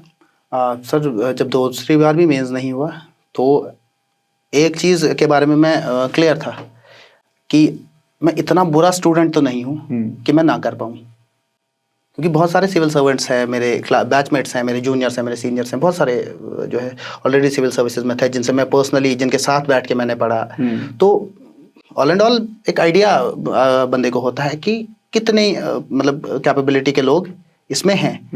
तो वैसे उस हिसाब से मुझे लग रहा था कि शायद मैं किसी जगह पे इस प्रिपरेशन में कहीं कोई लेक्यूना है जहां मैं जिसको मैं मिस कर रहा हूँ, रादर देन ये कि शायद मुझसे नहीं हो पाएगा। मैं वो ढूंढ रहा था कि वो जो कमी है वो कमी की जगह है, मैं उस कमी को ढूंढ रहा था। जब मुझे फाइनली वो कमी मिली तो उसके बाद मैंने उस पे कोई ऐसा पॉइंट आया इस प्रिपरेशन में या इससे पहले अटेम्प्ट में जिस पॉइंट पे लगा नहीं मतलब प्रिपरेशन छोड़ देनी चाहिए या मुझसे नहीं होगा या ये अटेम्प्ट में कोई गड़बड़ है, अब नहीं होगा? कोई जैसे मुझे ध्यान है कि आपसे जब मेरी बात हो रही थी आपने बोला था कि ये जो इस साल का जिसमें आप रैंक 6th हैं, इसी अटेम्प्ट में पेपर वाइज जब आपने पेपर देने गए थे तो पेपर 1 में बड़ी डिफिकल्टी फेस हुई जी। तो मैं आपसे रिक्वेस्ट करता हूँ कि वो आप इंसिडेंट बताएं, क्योंकि यही चीज़ें गो थ्रू करते हैं स्टूडेंट्स भी। सपोज आज प्री दिया, इन्हीं दिनों में प्री दिया बच्चे ने, कल को मेंस लिखेंगे, एग्जैक्ट सिचुएशंस कुछ बच्चों के साथ आ सकती हैं, तो मैं आपसे रिक्वेस्ट करता हूँ वो आप शेयर करें। जब GS1 का पेपर देने हम गए थे तो उस वक्त जो पेपर था थोड़ा अनकन्वेंशनल पेपर आया इस बार। तो जो पेपर 1 था उसमें मतलब कुछ 7 से 8 क्वेश्चन मुझे एग्जैक्टली याद है जिनका मुझे आइडिया नहीं था। उसमें एक था वो ऐसे अबाउट शंकराचार्य टेम्पल, तो मैं कभी कश्मीर गया नहीं तो मैंने देखा नहीं था, तो आर्किटेक्चर का तो सवाल नहीं था कि मुझे पता हो उसका। उसके अलावा एक पहला ही क्वेश्चन उसमें था कोई वैदिक आइडियोलॉजी के बारे में एक सवाल था। उसके अलावा और भी बहुत 6-7 सवाल थे जिसका मतलब मुझे नहीं था आइडिया क्या था, हालांकि मैंने उसके लिए प्रिपरेशन की हुई थी GS1 के लिए अच्छी, बट फिर भी मेरे पास उसका आइडिया नहीं था। तो जब मैंने वो पेपर लिखा, हालांकि मैंने क्वेश्चन सारे अटेम्प्ट किए, फिर भी तो जब मैंने वो पेपर लिख के मैं बाहर आया तो मेरे साथ एक मेरा दोस्त है जो सब इंस्पेक्टर ही है वो भी, तो उसने बाहर आके कहा कि हम डिस्कस कर रहे थे बाहर पेपर, तो मैंने कहा कि इतने क्वेश्चंस नहीं आ रहे थे बट स्टिल मैंने किसी तरह से मैनेज किया उनको, मैंने सारे क्वेश्चंस अटेम्प्ट किए। तो उसने कहा कि आप कितना उम्मीद कर रहे हैं, तो मैंने पेपर देख के कहा कि अगर मैं खुद भी पेपर चेक करूं तो 70 नंबर दूंगा। 70 नंबर दूंगा मैं, उससे ज़्यादा तो मैं खुद भी नहीं दे पाऊंगा। तो 70 नंबर एक पेपर में मतलब है you are out of the, मतलब प्रेस से बाहर, प्रेस से बाहर हो गए। तो मैंने उससे पूछा तो उसने भी सेम कहा कि 65-70 उम्मीद कर रहा हूँ मैं भी। तो हालांकि उसके बाद उसमें जब मार्क्स आए तो उसी के आसपास मार्क्स आए, बहुत उससे बहुत ज़्यादा मार्क्स नहीं आए। तो फिर उसने कहा कि मतलब क्योंकि पुलिस की ट्रेनिंग में थे तो वहाँ से जो छुट्टी होती है वो तो एक लग्जरी है आपके लिए, तो उसने कहा कि ठीक है छुट्टी एंजॉय करते हैं, तो एग्ज़ाम नहीं देते हैं। हाँ, एग्ज़ाम नहीं देते हैं, छुट्टी एंजॉय करते हैं और 9 दिन के बाद वापस चले जाते हैं। बट मेरा ये था उसमें कि जो मेरा पार्ट है इस प्रिपरेशन में, या क्योंकि मैं पिछले 3 साल से कंसिस्टेंटली इसके लिए पढ़ रहा था, तो मेरा ये था कि जो मेरा पार्ट है इसमें मैं वो पार्ट करके जाऊंगा। उसके बाद जो भी होना होगा मुझे मंजूर है, लेकिन जो मेरा पार्ट है वो मैं कंप्लीट करके जाऊंगा। और मैंने पहले भी कहा आपसे कि मतलब खुद का एक जो रेटिंग सिस्टम होता है बंदे का, उसको एक मोटा मोटा आइडिया होता है कि मैं इस कंपटीशन में कहाँ पे हूँ। तो मुझे कहीं ना कहीं एक ये चीज़ भी थी उस वक्त कि अगर मुझे 8 क्वेश्चन नहीं आ रहे हैं तो मुझे नहीं लगता किसी भी बंदे को 6 क्वेश्चन तो मिनिमम किसी को नहीं आ रहे होंगे, क्योंकि आप अच्छी प्रिपरेशन किए हुए। हाँ, मतलब मुझे अपनी प्रिपरेशन पे इतना भरोसा तो था, क्योंकि जो स्टैंडर्ड्स बुक्स हैं या जो सोर्सेज बाकी लोग फॉलो कर रहे हैं वही सोर्सेज मैंने भी फॉलो किए हैं। तो अगर मैं नहीं मुझे नहीं है इन 8 क्वेश्चंस का पता, तो 5-6 क्वेश्चन तो किसी को नहीं आ रहे होंगे। वो एक भरोसा था कि ठीक है अगला पेपर देते हैं। उसके बाद जब बाकी सारे पेपर्स जब कंप्लीट हुए तो उसके बाद मुझे कहीं ना कहीं ये इत्मीनान था कि मैं मतलब जो वो 30 नंबर जो हैं जो वहाँ से हैं वो मैं कॉम्पनसेट कहीं ना कहीं कर लूँगा। खास करके GS4 का मुझे मतलब काफ़ी मैं उसमें इत्मीनान था कि उसमें मैं कम से कम 20 नंबर तो एक ही पेपर में मैं उसके कॉम्पनसेट कर लूँगा, जो कि बाद में उसी पेपर से कॉम्पनसेट हुए वो। तो मैं समझता हूँ कि यार टेक अवेज 2 है हमारे पास। एक कि जो आपने टास्क इन हैंड लिया है वो आप कंप्लीट करो। आपने पेपर मतलब इरेस्पेक्टिव ऑफ द सिचुएशन, जो आपको लगता है कि या सराउंडिंग्स आपको बोलती है, खुद लगता है, उसको आप मत सुनो, आप अपना टास्क कंप्लीट करो। दूसरा ये है कि अपनी प्रिपरेशन पे भरोसा रखना है। लाइक यू सेड, क्या जो आपके साथ हुआ है ना, देखो मैं अपने व्यूअर्स को ये भी बताना चाहता हूँ कि जब हम इस बारे में बात करते हैं कि 6-7 क्वेश्चंस का मुझे ज़्यादा आइडिया था नहीं, इसका मतलब ये नहीं है कि इनके पास कंटेंट था तभी ये आइडिया लगा पाए कि जैसे शंकराचार्य टेम्पल के बारे में या बाकी सारी चीज़ों के बारे में हमने जो बात की है, जो मैं समझ सका हूँ कि इनके पास कंटेंट था, मतलब ये रिलेट कर पाए चीज़ों को, इससे इस चीज़ में रिलेट कर पाए। कम टाइम था but he managed it well, और जो इन्होंने सोचा, जो इन्होंने उस टाइम उन क्वेश्चंस में लिखा है वो एग्जैक्टली काम कर गए। हालांकि नंबर उतने ही थे, उसके आसपास ही थे। तो कि जब नदीम ने सारे पेपर्स दिए हैं, इन्होंने ऐसे पेपर 4 और इनका ऑप्शनल, जिसके बारे में हम अगेन बात करेंगे, पेपर ऐसे का पेपर 4 और ऑप्शनल आपका रैंक डिसाइड करता है, उसी से आपका एक्चुअल जो है पुश मिलता है। और इनका तीनों चीज़ें वर्क कर गई। सपोज उस दिन आपने डिसाइड किया होता अपने फ्रेंड्स के साथ कि चलो हॉलीडे एंजॉय करते हैं, ना ही हम यहाँ बैठे होते, ना ही आपको कभी भी असेसमेंट मिलता है कि हुआ क्या। क्योंकि अब जब आपको लग रहा है, मतलब उम्मीद कभी किसी को छोड़नी चाहिए नहीं। बिल्कुल। और ये जिन्होंने आपको ऑन अ लाइटर नोट, जिन्होंने आपको ये सजेस्ट किया कि चलो छोड़ के अपना एंजॉय करते हैं, उन्होंने सारे पेपर दिए या उन्होंने नहीं सर, उसने एक पेपर छोड़ दिया एंड पे। ही इज गोना कॉल मी, जब वो ये पॉडकास्ट देखेगा वो पक्का कॉल करेगा। तो क्या उनको रिग्रेट रहा बाद में कि यार तुम्हारा तो रैंक 6th है, और अगर मैं कम से कम ये पेपर देता। उसके बाद मेरी बहुत बार उनसे मुलाकात हुई, तो उन्होंने कहा कि यार दे दिया हो तो पेपर, गॉड नोज क्या पता हो जाता हमारा भी। लेकिन अगर हम अपना पार्ट कंप्लीट कर नहीं रहे हैं तो हम कैसे उम्मीद कर सकते हैं कि हमारा जो रिजल्ट है वो हमारे फेवर में आएगा। जो हमारा पार्ट है वो तो हमें करना पड़ेगा, वो तो हमें कंप्लीट करना है। हाँ, उसके बाद अगर रिजल्ट आपके फेवर में नहीं आ रहा है तो चाहे आप उसको ऊपर वाले की मर्जी समझ के एक्सेप्ट कर लो, या आप खुद की कमी समझ के एक्सेप्ट कर लो, या मतलब अब कोई भी रीजन ढूंढो खुद को आगे तसल्ली के लिए और आपको आगे बढ़ने के लिए। लेकिन सबसे पहली बात है, अगर मैंने पेपर वो नहीं दिया होता तो अभी मैं सबसे पहले, जब मैं बाकी पेपर्स का चाहे देखता, तो सबसे पहले मैं खुद को कोसता कि यार मैंने क्यों नहीं दिया, मेरे हाथ में था उस वक्त वो अटेम्प्ट देना, मैंने क्यों नहीं दिया। अगर तो मेरा कहने का मतलब इसमें यही है कि आपके जो अपने हाथ में है, आपके अपने हाथ में मेहनत है, आपके अपने हाथ में है कि आप उस पेपर में अपीयर हों, वो आप करें। उसके बाद की जो बातें हैं जो दूसरों के हाथ में है वो आप उन पे ही छोड़ दें, वो काम आप उन पे छोड़ दें, आप अपना काम करें। आपका जो मैं समझता हूँ कि आपका डिसीजन उस टाइम एग्जाम में प्रोसीड करने का था, it was a very difficult decision, क्योंकि आपको छुट्टियां भी एंजॉय करनी थी, और एक तरफ से छुट्टियां एंजॉय करना था, दूसरी तरफ से उस एग्ज़ाम को परस्यू करना था जिसमें ऑलरेडी थोड़ी सी हिम्मत आप हार चुके थे, क्योंकि आपको ये लग रहा था कि मैंने सारे क्वेश्चन अटेम्प्ट सही तरीके से नहीं किए थे।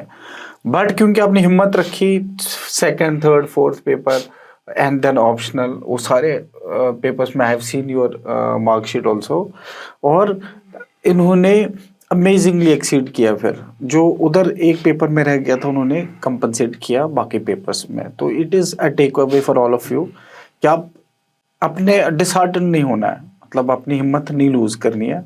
जब कोई चीज ठान ली अब ये हमें करना है तो उसको कंप्लीट करके छोड़ो, फिर होता है नहीं होता है वो आपने डिफिकल्ट डिसीजन की बात की, तो जो मैंने चाय पकौड़ों की बात की थी, एग्जैक्टली यहाँ से मेंस ख़त्म हुए, हम अगले दिन वहाँ गए और वहाँ हमें वो चाय पकौड़े मिले। अच्छा, राइट।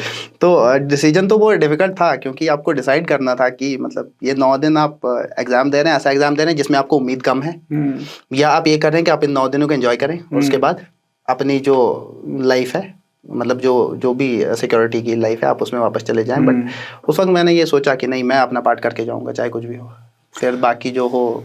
तो नदीम, आप मुझे ये बताओ कि जो कभी आपने अपने आप को एनालाइज किया आपने, क्या अपने वीकनेसेस क्या है, स्ट्रेंथ क्या है, वीकनेसेस पे बढ़ाने का काम किया, स्ट्रेंथ्स को और थोड़ा मजबूत करने की कोशिश की in terms of preparation, of course personal life में भी अगर आप शेयर कर सको। ऑफ कोर्स हर एक आदमी में कुछ पॉजिटिव्स और कुछ नेगेटिव्स होते हैं। मैं अगर एग्जैक्टली याद करूं तो जो मैंने पहला मॉक इंटरव्यू दिया इस चीज़ के लिए, वो मेरी लाइफ का पहला कोई भी इंटरव्यू था। मैंने इंटरव्यू के नाम पे मैं आपको बताऊं तो मैंने प्रैक्टिकल का वाइवा दिया हुआ था इससे पहले, ठीक है। तो पहला मेरी लाइफ का मॉक इंटरव्यू वो था।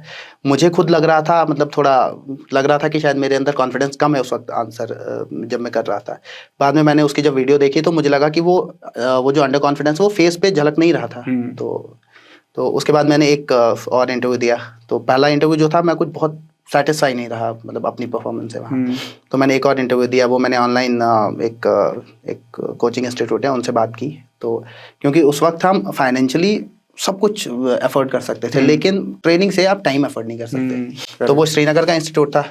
तो उन्होंने क्या हुआ, मैंने उनसे बात की, मैंने कहा कि सर मैं तो आ नहीं पाऊँगा वहाँ, तो अगर आप ऑनलाइन बात कर पाएँ। तो उन्होंने उस बात पे हामी भरी, हमने तो ऑनलाइन बात की।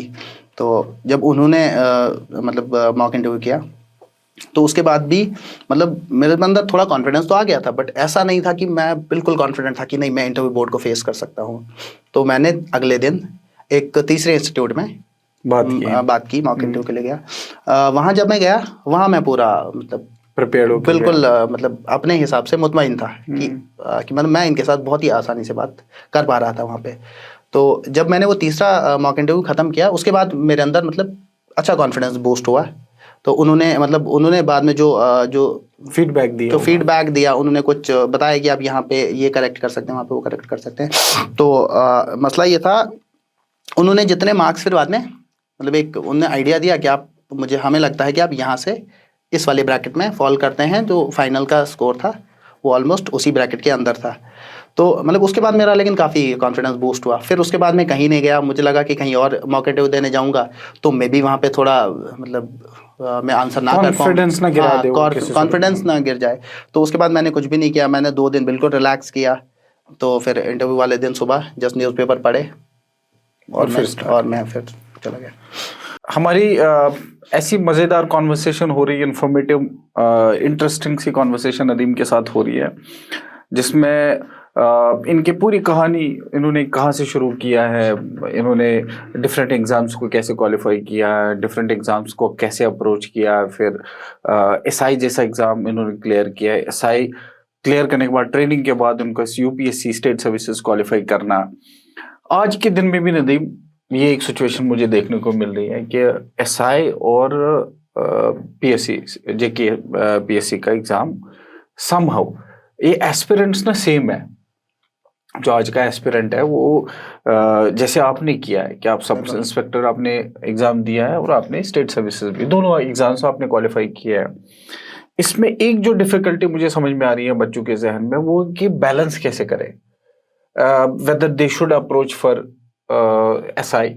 अगर कर लिया तो हेक्टिक तो नहीं होगा, अगर हेक्टिक होगा तो फिर स्टेट सर्विसेज को कैसे अप्रोच करेंगे, कैसे क्लियर करेंगे।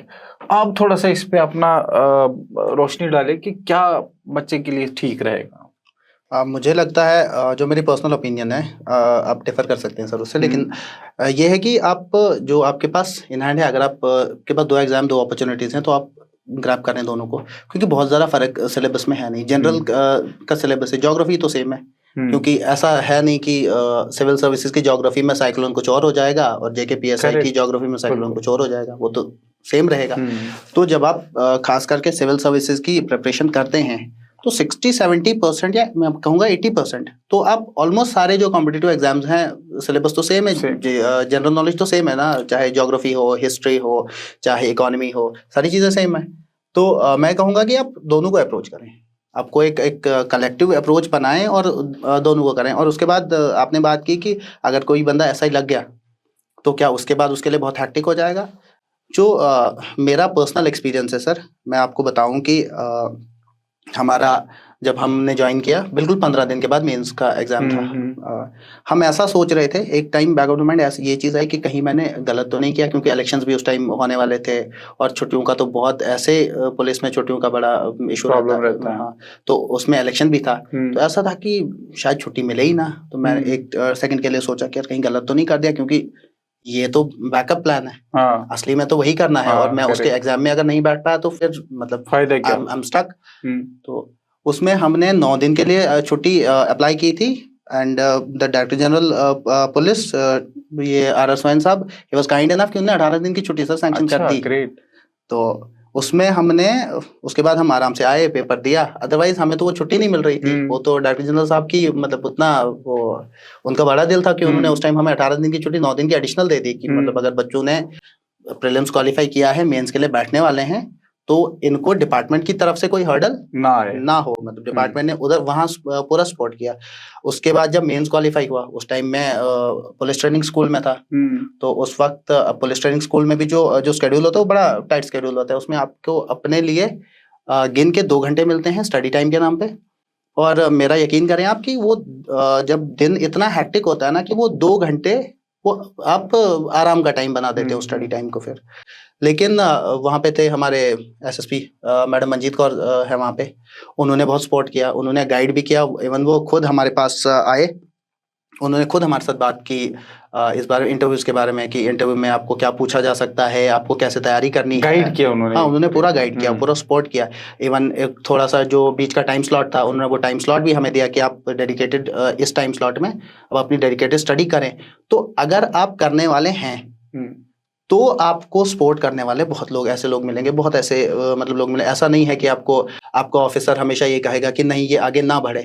उनका मैडम जो मंजीत कौर है, उनका एक था, मैं बहुत थैंकफुल हूँ उनके लिए कि उन्होंने हमें गाइड किया। उनका एक था कि मेरी वजह से आपकी जो जर्नी है इसमें कोई हर्डल ना आए, मेरी वजह से आपको सपोर्ट हो, कोई हर्डल ना आए। तो उनका बड़ा इसमें मतलब इंटरव्यू के जर्नी में उनका बहुत बड़ा रोल रहा है। तो मैं समझता हूँ कि जो एसआई की तैयारी कर रहे हैं, जो दूसरे एग्जाम्स की तैयारी कर रहे हैं, जो या जिनका हो चुका होगा, जो फिर हायर एग्जाम्स की तैयारी कर रहे हैं या उस प्रोसेस में होंगे, कभी भी आप लोगों को ये नहीं समझना चाहिए कि आपका हायर अथॉरिटी आपको सपोर्ट नहीं करेगी। They will support you. वो इसी प्रोसेस से गो थ्रू हो चुके होते हैं, उनको पता होता है इम्पोर्टेंस क्या है। और मोस्ट ऑफ द केसेस में मैंने, अनलेस की बहुत ही कोई मजबूरी हो उनकी, otherwise they will support you. और जैसे नदीम के केस में इनको जो है हमारे डीजीपी सर ने उस टाइम इन सारे लोगों को, मेरा ख्याल है 100 के आसपास लोग थे जो अपेयर हो रहे थे, और सारे के सारे लोगों को उस क्रंच टाइम में भी टाइम देना और उनको बोलना कि जाके अच्छा करो। और बहुत बड़ा अचीवमेंट है। मतलब इट्स अ कमेंडेबल जो उन्होंने डिसीजन लिया कि आप लोग को हेल्प करे। और शायद उस एक बड़ा रीजन है कि उसकी वजह से फिर आपका इतना बेहतरीन रैंक आया है। ये मैं थैंकफुल हूँ, हम सारे लोग थैंकफुल हैं अथॉरिटीज़ के कि जो कल को समझते हैं कि ऐसे क्रंच टाइम में बच्चों का साथ देना चाहिए, वो चाहे एसएसपी मैम हो या डीजीपी सर हो। तो इस तरह का कोई हर्डल नहीं है। अगर आप एसआई के एग्ज़ाम देना चाहते हो, दे सकते हो। कल के दिन में मैं ये भी जानना चाहता हूँ आपसे कि जैसे इस पूरे प्रोसेस में 2 साल 3 साल का जितना भी आपका जो है एग्जाम का प्रिपरेशन का ड्यूरेशन रहा है, इस पूरे प्रोसेस में आपको ये लगा कि लक एक फैक्टर है जो आपको कहीं ना कहीं आपको हेल्प करता है? मुझे लगता है अथॉरिटीज़ की सपोर्ट ऑब्वियसली थी इस पूरे प्रोसेस में, चाहे प्रिपरेशन से लेके एग्जाम में अपीयर होने तक। डिफरेंट डिपार्टमेंट्स में मैंने काम किया और डिफरेंट डिपार्टमेंट्स के ऑलमोस्ट जितने भी एडमिनिस्ट्रेटिव ऑफिसर्स थे उन सबका सपोर्ट था। लेकिन मुझे लगता है कहीं ना कहीं जब आपकी डेस्टिनी में कोई चीज लिखी होती है तो वो डॉट्स जो है कनेक्ट हो वो जाते हैं। डॉट्स कनेक्ट हो जाते हैं फिर। तो आप जो है कहीं ना कहीं डेस्टिनी पे भी रखिए अपना भरोसा, लेकिन जो आपका पार्ट है उस पार्ट में अपना बेस्ट दीजिए और उसके बाद आप डेस्टिनी पे भरोसा रखिए। अगर आपके किस्मत में लिखा होगा तो फिर आपको मिल जाएगा, लेकिन आप ऐसा नहीं कर सकते कि आप सब कुछ किस्मत के भरोसे छोड़ दें और आप खुद पता जो चला है दिन रात काम सब करें। सो रहे हो और आप सोच रहे हो कि अपने आप बन जाएंगे, हम लकी है, बिल्कुल ऐसा हम होने कर ही वाला लेंगे। ऐसा नहीं हो ऐसा नहीं हो सकता। सकता। मेरा ख्याल है डेस्टिनी और लक भी उन्हीं का सपोर्ट करते हैं जो हार्डवर्क करते जो हैं। हार्डवर्क करते हैं बिल्कुल। हार्डवर्क करते हैं। आपकी पूरी जर्नी में तो हमें हर साइड से जिधर से भी मैंने सुना है, समझा है आपको, कि इसमें full of ups and downs पूरी जर्नी रही है, फुल ऑफ चैलेंजेस रही है। वो चाहे आर्मी ड्रिल्स हो, वो चाहे आपका एसआई का या आप दूसरी जो है जॉब्स की हो, फिर टाइम क्रंच होना, देन सिविल सर्विसेज में आप एग्जाम देना और इस तरह की सिचुएशन बनना। तो हैट्स ऑफ टू यू, आपने इतनी अपनी मेहनत से आप यहाँ तक पहुँचे हैं और ये सफलता पाई है। रैंक 6 लाना कोई मजाक नहीं है, कोई आसान काम है नहीं और इतना बड़ा अचीवमेंट है। मैं बार बार इनको बोलता हूँ कि मैं इनको कंग्रेचुलेट करता हूँ इतना बड़ा सक्सेस पाने के लिए। मैं जो जानना चाहता हूँ और आपसे वो ये कि सोशल मीडिया एक इम्पोर्टेंस रखता है बच्चों के लाइफ में। Social media in the sense कि वो इंस्टाग्राम हो, फेसबुक हो, व्हाट्सएप हो, बहुत टाइम कंज्यूमिंग प्लेटफॉर्म्स है ये। आपका कैसा था? क्या आप सोशल मीडिया पे थे? अगर थे तो किस तरह मैनेज करते थे? सोशल मीडिया पे तो मैं था, मतलब ऑलमोस्ट जितने भी मेजर प्लेटफॉर्म्स हैं सब पे मैं था। उतना ज़्यादा एक्टिव नहीं था लेकिन मेरे अकाउंट्स जो है सब पे थे। तो मतलब सोशल मीडिया के साथ बहुत ज़्यादा मेरा रुझान रहा नहीं उस तरफ कि मैं डेली पोस्ट करूं, बाकी चीज़ें करूं। वो मेरा मतलब कभी एक आध साल के बाद, 1.5 साल के बाद शायद मुझे कभी ध्यान आता था कि प्रोफाइल पिक्चर चेंज करनी चाहिए। तो बहुत ज़्यादा उसकी तरफ नहीं था मैं। लेकिन उस जब से क्वालिफाई हुआ है उसके बाद जो है सोशल मीडिया मतलब मुझे लोगों से कनेक्ट करने का एक बहुत ही इम्पोर्टेंट जरिया मिला है। क्योंकि बहुत सारे लोग चाहे मेरे आसपास के हैं लोग, वो मुझसे कनेक्ट कर रहे हैं उस पर। और आई थिंक मुझे लग रहा है कि अब 500 या 600 एस्पिरेंट्स ऐसे हैं जिन्होंने मुझे फेसबुक पे या इंस्टाग्राम पे या व्हाट्सएप पे उन्होंने मुझे मैसेज किया हुआ है कि सर, मतलब मुझे उसके बाद समझ आया कि एंग्जाइटी और डिप्रेशन बच्चों में अनएम्प्लॉयमेंट को लेके किस लेवल पे है। बट इसी तरह के मैसेजेस आए आपको? हाँ, बहुत सारे कंग्रेचुलेट भी किया, बहुत सारे लोगों ने, मतलब ऑलमोस्ट सब ने कंग्रेचुलेट किया। उसके बाद अपनी बहुत सारे लोगों ने क्वेरीज पूछी। अनफॉर्चुनेटली मैं एक ऐसी जॉब में हूँ कि मैं सबके साथ उसमें कनेक्ट नहीं कर पाया वापस, कि मतलब सबकी क्वेरीज को एड्रेस नहीं कर पाया। तो लेकिन एक स्पेसिफिक है जो पढ़ के मुझे बहुत हंसी भी आई। कुछ दिन पहले की बात है, मुझे किसी बच्चे का एक मैसेज आया। उन्होंने कहा कि सर मैं 10th में हूँ, मैं सिविल सर्विसेज करना चाहता हूँ, तो मैं सिविल सर्विसेज की प्रिपरेशन कैसे स्टार्ट करूँ? तो मुझे 10th से ही जी मुझे बहुत हंसी आई। तो मतलब बैक ऑफ द माइंड ये था कि भाई पहले पढ़ तो ले, पहले 10th तो पढ़ ले। करेक्ट। तो अगर आपको मतलब आप 12th तक तो क्या कर सकते हैं सिविल सर्विस के लिए? मुझे लगता है आप 10th 11th 12th एटलीस्ट करें, आप वो पहले अच्छे से करें। आप सिविल सर्विस के लिए बेस्ट अभी ये कर सकते हैं कि अपनी 10th अच्छे से पढ़ें। तो उसके बाद एक और चीज अगर आप कर सकते हैं, जो कि मैं कहूँ, तो आप कर सकते हैं कि आप उसका एक जो पैटर्न है एग्जामिनेशन का, वो पैटर्न आप देख सकते हैं कि किस पैटर्न पे होता है, कितने एग्जाम्स होते हैं, किस में कितने मार्क्स हैं, कितने मार्क्स आपको आने चाहिए, मतलब क्वालिफाई करने के लिए आपको कितने मार्क्स आने चाहिए, या सिलेबस क्या है, या कौन कौन सी बुक्स पढ़नी है, ताकि आपको एक थोड़ा ब्रॉडर उसका एक आइडिया हो जाए। बाकी अगर आप बात करेंगे कि आप 10th में लक्ष्मीकांत पढ़ लेंगे, तो मुझे नहीं लगता कि आपको 10th में लक्ष्मीकांत करना भी नहीं चाहिए ऐसा, और मुझे लगता भी नहीं ऐसा पढ़ना चाहिए। क्योंकि आप एक 10th के बच्चे को आप पब्लिक डिस्ट्रीब्यूशन सिस्टम की लीकेज कैसे समझाएंगे? क्योंकि उसका वो जो समझ का वो दायरा होता है अभी वो इतना बड़ा नहीं होता है कि वो मतलब इतनी मल्टी डायमेंशनल चीज को फिर समझ पाए। तो मुझे लगता है कि उनको सबसे बेस्ट यही करना चाहिए कि आप अपनी 10th अच्छे से पढ़िए, 11th अच्छे से पढ़िए, 12th अच्छे से पढ़िए, और उसके बाद डिसाइड कीजिए। उसके बाद कॉलेज टाइम पे आप अच्छे से डेडिकेटेड स्टडी कर सकते हैं। आप उसके बाद फुल ऑन जो है स्टडी कर सकते हैं। लेकिन 10th 11th 12th में मुझे नहीं लगता कि कुछ। मैं एक और चीज ऐड करना चाहता हूँ इसमें कि जैसे आपने बोला कि 10th 11th 12th आपको अच्छे से करना चाहिए, अच्छे नंबर लाने चाहिए। क्योंकि मेरे पास भी पेरेंट्स आते हैं कि जी 9th में 10th में 11th में बच्चा, मैं भी उनको यही समझाता हूँ कि आप इस बच्चे को भी 10th 11th 12th करने दीजिए, 12th के बाद आप बेशक स्टार्ट करवा दीजिए। बट मैं उन पेरेंट्स को बोलना चाहता हूँ कि सपोजिटली आपको अपने बच्चे में ये डेवलप करना है कि उनके माइंड सेट ऐसा बने कि वो कल को सिविल सर्विसेज की तरफ जाए। आप उनको सिविल सर्वेंट से किसी से मिलवा दीजिए, आप उनको सिविल सर्विसेज के बारे में बताइए, पब्लिक सर्विस के बारे में बताइए, पब्लिक सर्विस किस तरह अच्छे से किया जाता है वो। मैं एक चीज और पूछना चाहता हूँ कि इसके चलते ही कि आपको ऐसा लगता है कि जो आपने कल को पेपर में लिखा था, जिससे आपका सिलेक्शन हुआ है, वो लिखने में, आपके पढ़ने में, वहां लिखने में आपका पर्सनैलिटी कैसे रिफ्लेक्ट हुआ?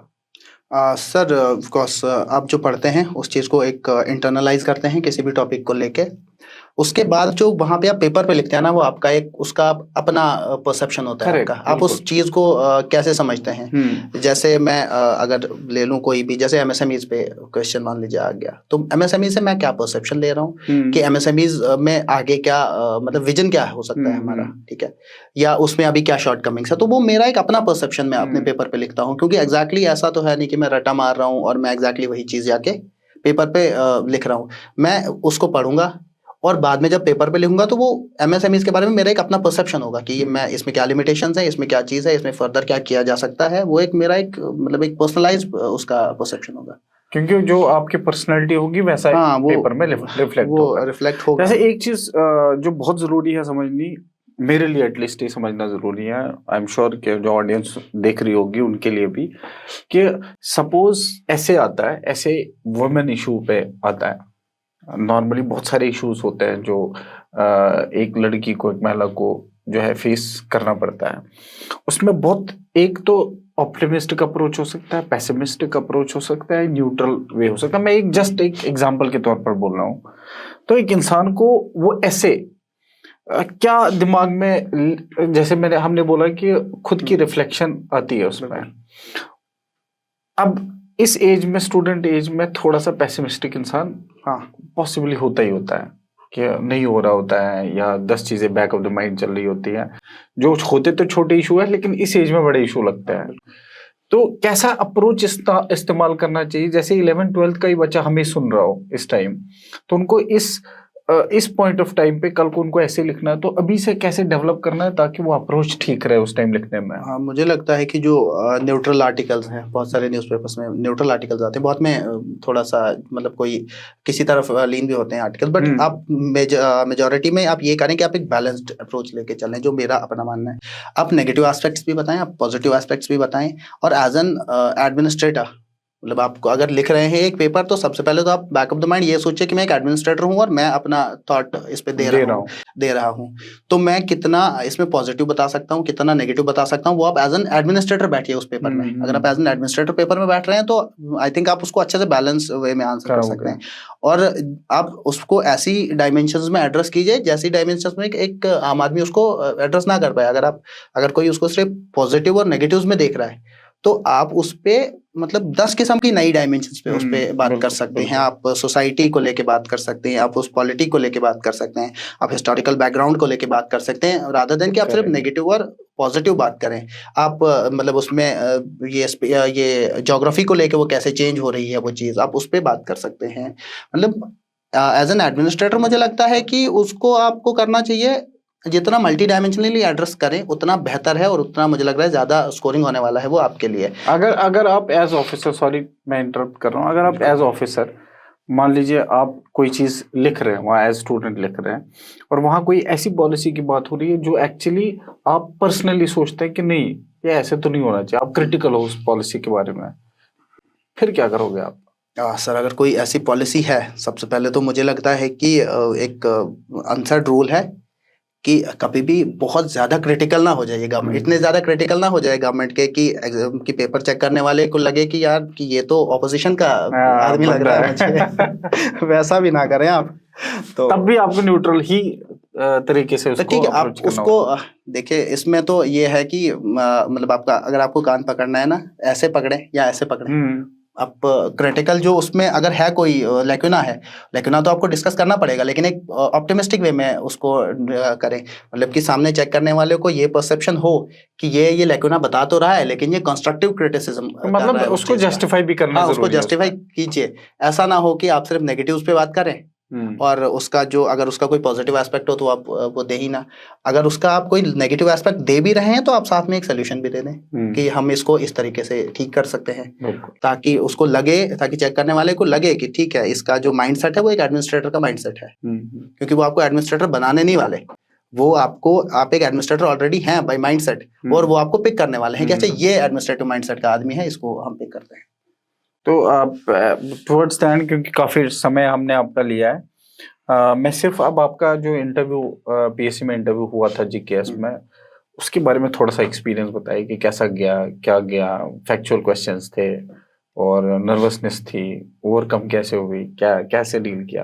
पहले जब हम बाहर कॉरिडोर में बैठे हुए थे, मेरा इवनिंग सेशन में था और मेरा इवनिंग सेशन में सेकंड लास्ट इंटरव्यू था, तब तक मैं मतलब बाहर बैठ के काफ़ी वो एग्जॉस्ट हो गया था।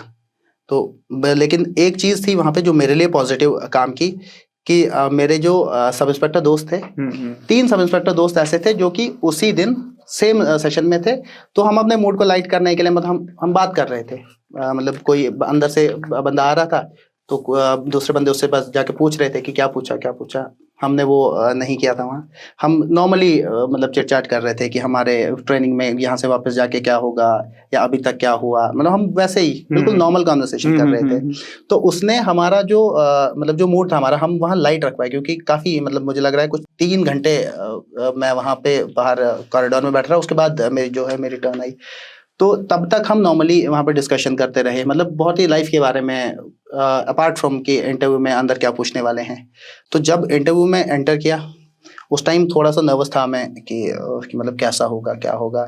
जब मैं बोर्ड के सामने गया तो मैं बैठा, सारी जो नर्वसनेस थी ना वो इनर जिफी खत्म हो गई। उन्होंने डायरेक्टली एक क्वेश्चन मतलब पुट अप किया, आई स्टिल रिमेंबर। पहला क्वेश्चन उनका था कि आप आईपीआर के बारे में क्या जानते हैं। तो मैंने आईपीआर के बारे में आंसर किया कि आईपीआर क्या होता है। उसके बाद बैक टू बैक एक के बाद एक क्वेश्चंस आते गए, अराउंड 30 to 35 क्वेश्चंस जो है पूछे गए। उसमें से कुछ क्वेश्चंस ऐसे थे जो कि मैं आंसर नहीं कर पाया, और बहुत सारे क्वेश्चंस ऐसे थे कि जिनका मैंने आंसर दिया।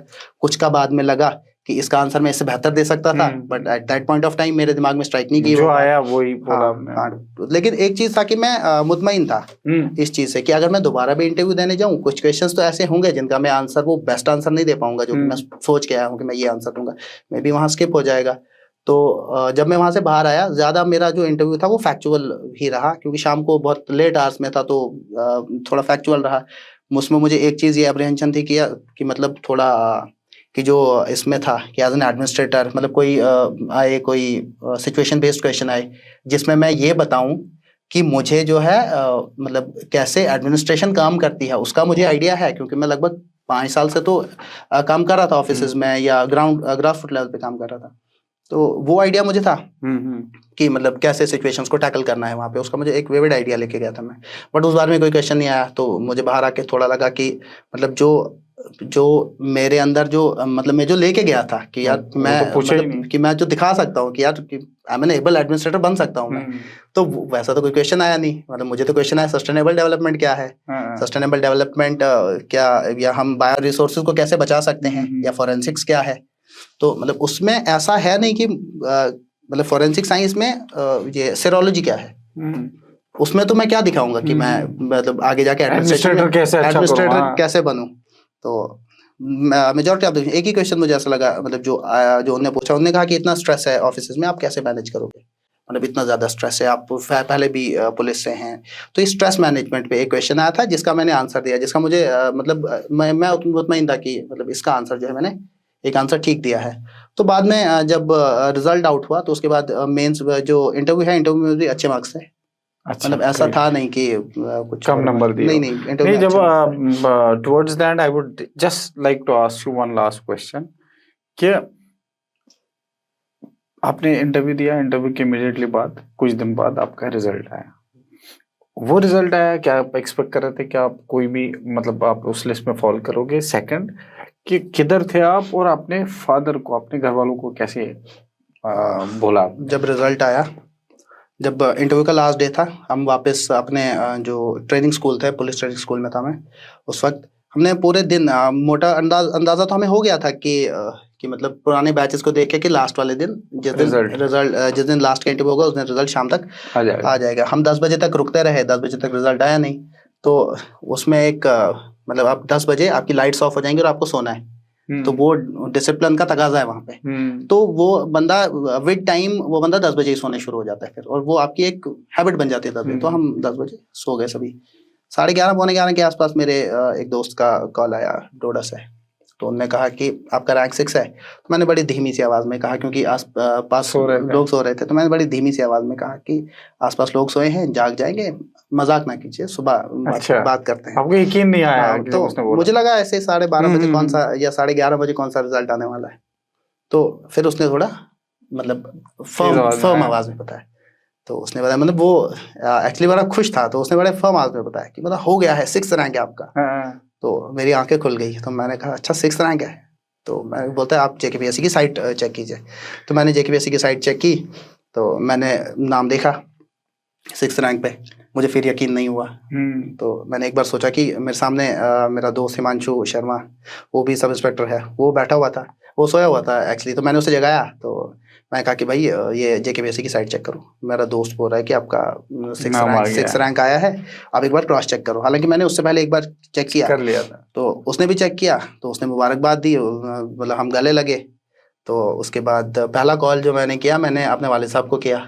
कि मतलब आपने जो सोचा था वो हो गया, फाइनली हो गया है। मतलब जो आपका इतना मतलब दहाइयों से सपना था, वो सपना फाइनली पूरा हो गया है। तो उन्होंने पूरे घर वालों को जगाया बाद में। उन्होंने रिप्लाई क्या दिया आपको जब उन्होंने सुना? उनका उस टाइम का जो रिप्लाई था, मतलब वो बहुत ज्यादा एक्साइटमेंट वो नहीं थी। मुझे जो फील हुआ, मुझे लगा कि वो थोड़ा इमोशनल हुए उस वक्त। तो मतलब उन्होंने मुबारकबाद दी। फिर मैंने मदर से बात की, अपने भाइयों से बात की। तो उन्होंने मतलब पूरे घर को जगा दिया। तो उन्होंने बाद में मुझे कहा कि मतलब रात को करीबन 1 बजे के आसपास बाद में घर में चाय बनी। तो उन्होंने बैठ के चाय पी। तो उसके बाद वो दोबारा से सो गए। लेकिन हम ट्रेनिंग स्कूल में जितने मेरे दोस्त थे, उसमें मेरे एक सब इंस्पेक्टर दोस्त हैं, ये अमनदीप सिंह। तो उनका मतलब इसमें तैयारी में बहुत रहा था, रोल रहा था। उनने बहुत सारे इंटरव्यूज में वो अपीयर हुए थे, उनका बड़ा हाथ रहा था। मतलब वो हम क्वेश्चन पुट अप करते थे, मैं आंसर करता था, तो वो उसमें करेक्शंस करता था कि मतलब नहीं ये नहीं, यहाँ पे आप ये कह सकते हो अच्छे से, यहाँ पे आप ये कह सकते हो। मतलब उसने लैंग्वेज में करेक्शंस बहुत जगह की कि आप ये वर्ड यूज करने के बजाय आप ये वाला वर्ड यूज कर सकते हो। मतलब ये थोड़ा हाँ, उसमें काफी हेल्प की। वो भी रात को जागा, वो भी आया। तो उसमें ये हुआ कि मैं अपने अब जब ये सारा कुछ करके, तो मैंने मतलब अल्लाह का शुक्र अदा किया। मैंने 2 रकात नफल पढ़ी। तो मैं उसके बाद बेड पे चला गया, मैं सो गया। तो अब हमारा एक और दोस्त है वहाँ पे, जो मतलब वो कठुआ का है। वो अभी सोया हुआ था, उसको अभी इस पूरे एपिसोड का कुछ भी नहीं पता था। लगभग घंटा हो गया था इस चीज को। तो उसको किसी ने जगा दिया कि यार हो गया, इसका हो गया। तो वो उठ के आया और उसने मेरे ऊपर जंप किया, बेड के ऊपर। उसके ऊपर 5-6 बंदे और जंप किए। तो बेड के चारों जो पाँव थे वो टूट गए थे। तो हम जमीन पे थे। तो उसके बाद जब मैं 2-3 दिन बाद घर गया, तो मेरे एक बैचमेट थे, वो अभी इसमें जर्नलिज्म में है। वो आए तो उनके साथ बात करते करते मैंने उनको ये किस्सा सुना दिया। तो अब मुझे पता नहीं था कि वो लाइव इंटरव्यू में मुझसे ये पूछ लेंगे। तो उन्होंने पूछा कि मैंने सुना कि कहीं मतलब बेड तोड़ दिया। हाँ, बेड तोड़ दिया आपने वहाँ का। तो अब वो लाइव चल रहा था, तो मैंने फिर उसका रिप्लाई दिया। तो बाद में मुझे मतलब वो उसने लाइव किया था टेलीकास्ट। तो मेरे दोस्तों ने देखा। तो मतलब 5 मिनट के बाद मुझे कॉल आता है कि आपने हमें मरवा दिया, यहाँ पेनल्टी पड़ जाएगी। तो मैंने कहा कि कोई मसला नहीं, अब जब हो गया है पेनल्टी भर देंगे। माने पुलिस ट्रेनिंग स्कूल की अथॉरिटीज ने उसको इतना सीरियसली नहीं लिया, क्योंकि वो बड़ा खुश थे सभी वहाँ पे कि चलो मतलब हमने जो यहाँ कलेक्टिवली मेहनत की, इसमें से 4 बंदे थे, हम 10 अपीयर हुए थे वहाँ से, और उसमें से 4 बंदे फाइनल सिलेक्शन लिस्ट में। तो वो बड़ा खुश थे, तो उन्होंने उसको कंसिडर नहीं किया फिर। अदरवाइज मुझे थोड़ा बहुत सुनने को मिला उनसे कि हमने तो किया, आपने हमें पेनल्टी डलवा दोगे। चलो, ये नदीम के साथ का हमारा जो कॉन्वर्सेशन रहा है, कॉन्वर्सेशन में हमने आप सारे लोगों को इंट्रोडक्शन दिया। हमने बेशक इंट्रोडक्शन में आप लोग को ये नहीं बोला कि इनका बहुत सारी चीज़ें, मतलब जो इनके डाउन मोमेंट्स होंगे, जो इनके चैलेंजिंग मोमेंट्स होंगे, वो ऑफ कोर्स हम सारा आप तक नहीं पहुंचा पाएंगे। बट जो भी तैयारी कर रहे होंगे, जो भी देख रहे होंगे, वो एसआई की तैयारी कर रहे हैं, स्टेट सर्विसेज की तैयारी कर रहे हैं, उम्मीद है कि आप लोग को ये जो है इन्फॉर्मेशन, आप लोग के बहुत इन्फॉर्मेटिव इन्फॉर्मेशन एक्चुअली है और ये आप लोग को हेल्प करेगी। नदीम जो डोडा से भी 20 किलोमीटर पीछे है, जहाँ आइडियली अगर देखा जाए तो वहाँ उम्मीद बहुत कम होती है बनिस्बत कि आप जम्मू जैसे शहर में रहते हो या ऐसी किसी जगह पे रहते हो जो मेट्रो टाइप की सिटी हो, जहाँ एवेन्यूज ज़्यादा हो। ये ऐसी जगह से जहाँ एवेन्यूज बहुत थे नहीं, होप बहुत ज़्यादा थी नहीं, और एक ही चीज़ जो इनको जगाए रखी, जो इनको बनाए रखी, वो है इनकी उम्मीद। तो किसी भी सूरत में किसी भी बच्चे को कभी उम्मीद छोड़नी नहीं चाहिए। इन्होंने सारी चीज़ें आप लोग के सामने रखी हैं, वो चाहे इन्होंने पेपर 1 में किस तरह एक डिसीजन आया जिसमें इनको उम्मीद छोड़ने का एक और जो है देखा जाए, एक उम्मीद छोड़ी जा सकती थी उस टाइम, क्योंकि ऐसा लग रहा था कि अब कुछ नहीं होगा, क्योंकि इतने सारे क्वेश्चंस का अटेम्प्ट करना उस तरीके से, जिस तरीके से उसमें उम्मीद नहीं होती, फिर उसके बाद बाउंस बैक करना है, next paper next paper next paper और देन रैंक 6th। ये ड्रीम कम ट्रू है और ये उम्मीद करता हूँ कि सारे लोगों को पसंद आया होगा। उम्मीद करता हूँ कि बहुत सारे लोग जो ये इंटरव्यू देखेंगे, जो पॉडकास्ट देखेंगे, उनको हेल्प मिलेगी, और उसी उम्मीद से ही हमने ये बनाया हुआ है। मैं थैंक यू करना चाहूँगा नदीम को कि वो आए, उन्होंने इतनी सारी इन्फॉर्मेशन आप लोग के साथ शेयर की, और मैं सारे लोगों, तमाम बच्चों को जो तैयारी कर रहे होंगे, करना चाहते हैं, उनको ऑल द बेस्ट बोलना चाहता हूँ। साथ ही साथ इस पॉडकास्ट, इस चैनल के थ्रू हम आप लोगों तक इसी तरह इन्फॉर्मेटिव पॉडकास्ट पहुंचाते रहेंगे, जहाँ जहाँ आप लोग क्वेश्चंस कर सकते हो, आप लोग क्वेश्चंस भेज सकते हो, आप लोग ये भी बोल सकते हो कि अगर कोई ऐसा सिविल सर्वेंट है जिनको आप लोग चाहते हो कि ये भी आए नेक्स्ट पॉडकास्ट में, that can also be done. You just have to write it there on the comment box. और उम्मीद करता हूँ कि आप लोग को ये पसंद आया होगा। आप लोग please like, share and subscribe करिए, ज़्यादा से ज़्यादा लोगों तक पहुँचाएं, और हमारी यही कोशिश रहेगी कि आप लोगों तक इसी तरह की इन्फॉर्मेशन हम देते रहे। Thank you so much. Thank you.